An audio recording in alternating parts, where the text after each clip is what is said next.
This is a fan-generated show. If you would like to support us, please go to jamieglazov.com and also don't forget to subscribe to our YouTube channel. All your support is greatly appreciated. Good evening. Welcome to the Glazov Gang. Tonight, Robert Reich blames Trump for Muslim Sweden riots. Backed by popular demand, with us this evening, Daniel Greenfield, a Shillman Fellow at the David Horowitz Freedom Center, and he is the writer of the blog The Point at frontpagemag.com. Daniel, welcome back to the Glazov Gang. Thank you so much for having me back.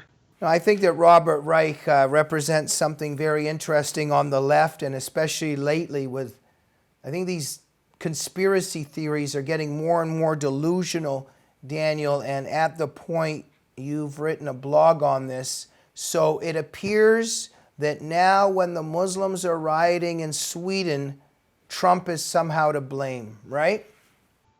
Oh, exactly. So Trump came out and he talked about all the Muslim violence in Sweden, and the left and the media all ganged up and said, no, what? Sweden is great. Everything is fantastic in Sweden. Sweden is a wonderful multicultural paradise where nothing everywhere ever goes wrong, and everybody just eats waffles and skis all day. And then suddenly there's Muslim violence and rioting, so they have to explain it somehow. So Trump's comments caused the Muslim rioting. It was a self-fulfilling prophecy. You know, this is very interesting. Robert Reich especially, also recently, I mean, the world these leftists are living in, there's a riot at Berkeley because Milo's coming to speak there, and they're breaking property, destroying everything, and Reich says that Breitbart has sent secret troops onto the campus to destroy property. Remember that? When there's an extremist movement, then the movement begins to retreat into this kind of strange, bizarre, conspiratorial, delusional reality. I mean, they talk about alternative facts. They live in an alternative reality. They have no regard for the truth whatsoever. They have no regard for any kind of reality whatsoever. So they can just make up their own reality, which is what they're doing. And with the media in Hollywood, they've got a whole lot of machinery for creating this alternative reality. But, you know, no matter how they create this alternative reality, Muslim terrorism is still real. President Trump is still in the White House. So they're having this kind of mental breakdown because there's a conflict between their imaginary world and the real world. Yeah, mental breakdown, I think, is what the left is involved in 24/7. Let's backtrack for a second.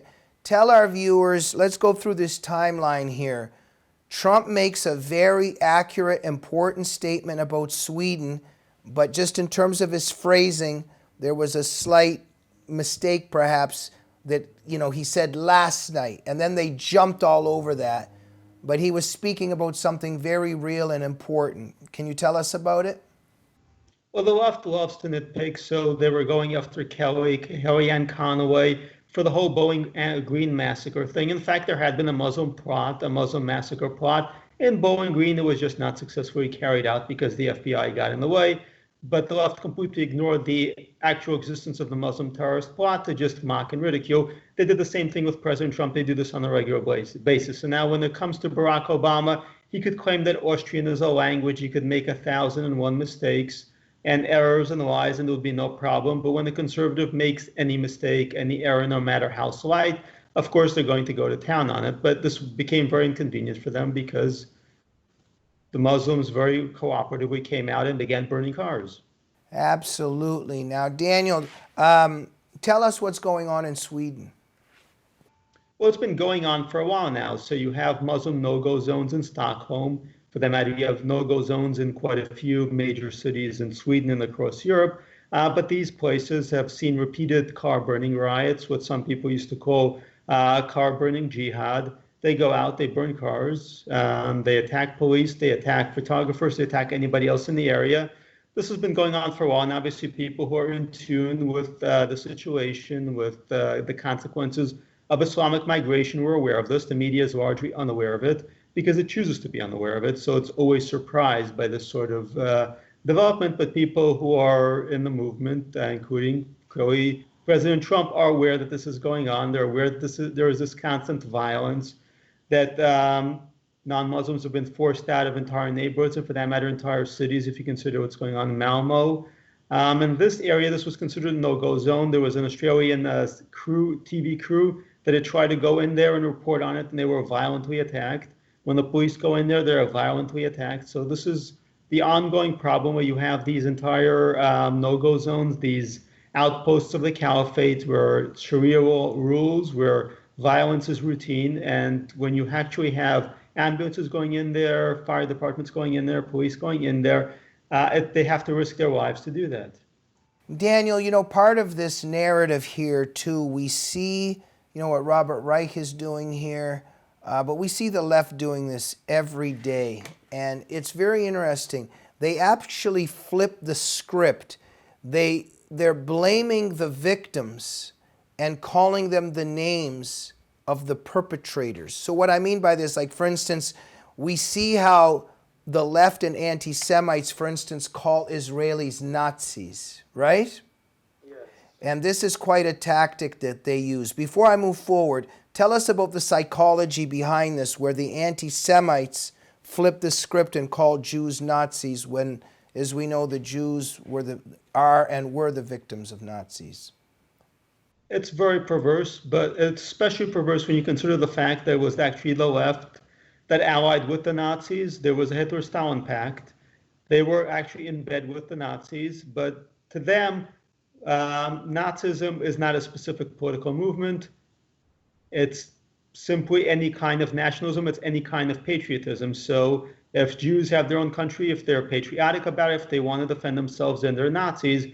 Meanwhile, the Muslims who want to take the country away from them are the heroic freedom fighters, even though they're in fact a racist and anti-Semitic movement that's trying to wipe out the Jews for classically racist reasons. In fact, they're admirers of Hitler.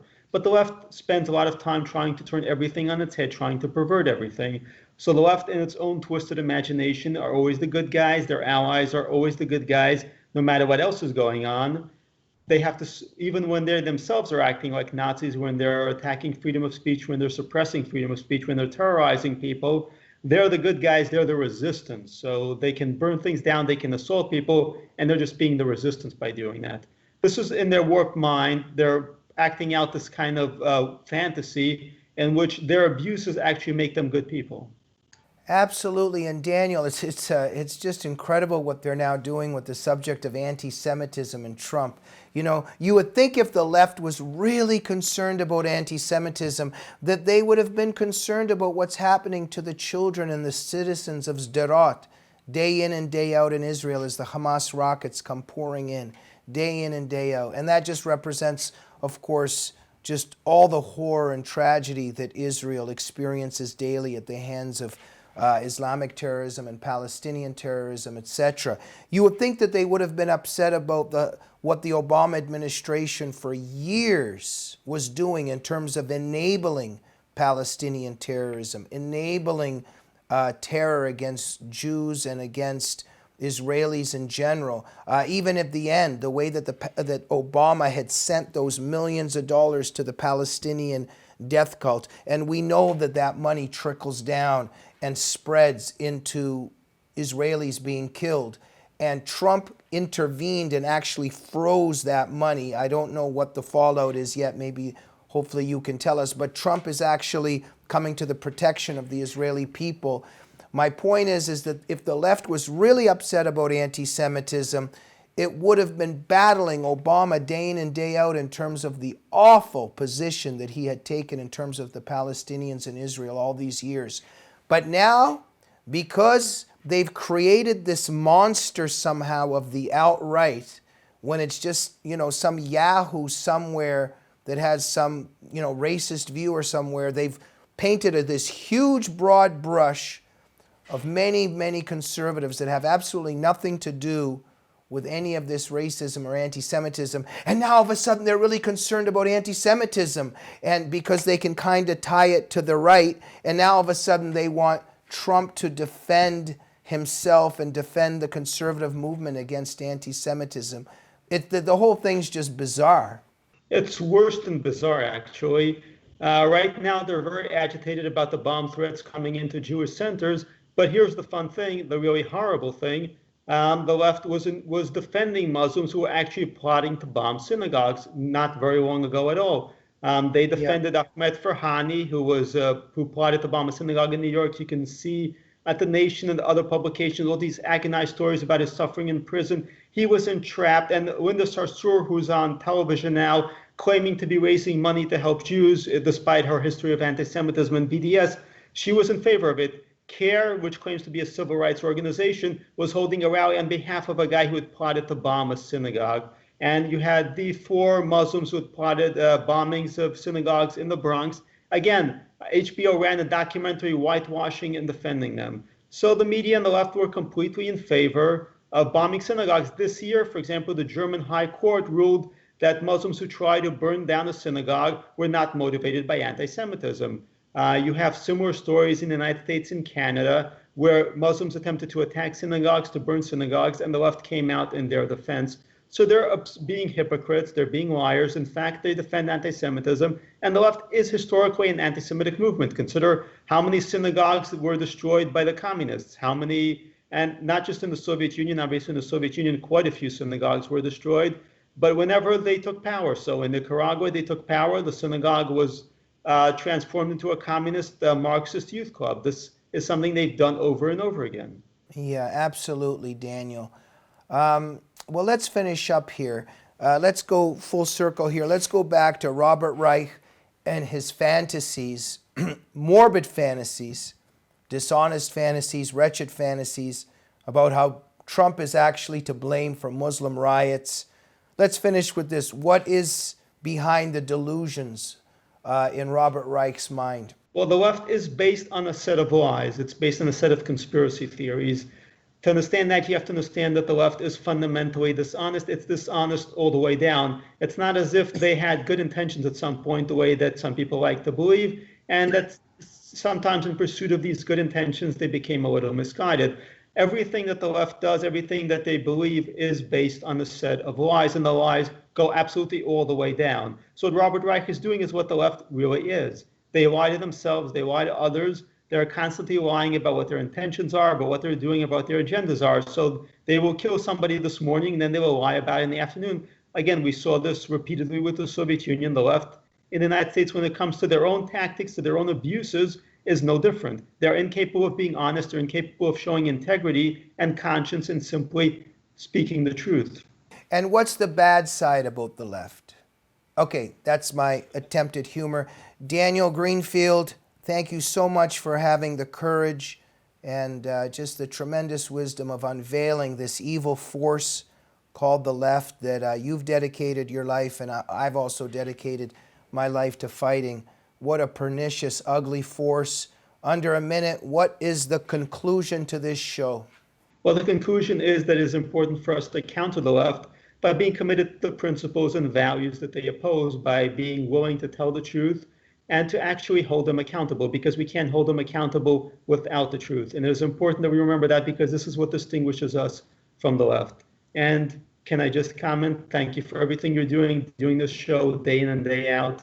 It's an amazing amount of energy, and it's very important work. This is my favorite part of the show, the last 2 sentences right there.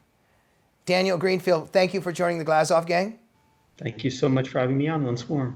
Thank you, Daniel. And thank you for watching the Glazov Gang. Please remember, we are a fan-generated program. If you can help us and you like us, go to jamieglazov.com to support the show. And if you're not subscribed to the YouTube channel of the Glazov Gang, click on there right now. Make sure you click on the little phone icon, because you'll get notified immediately when a show is uploaded. We'll see you soon. Good night.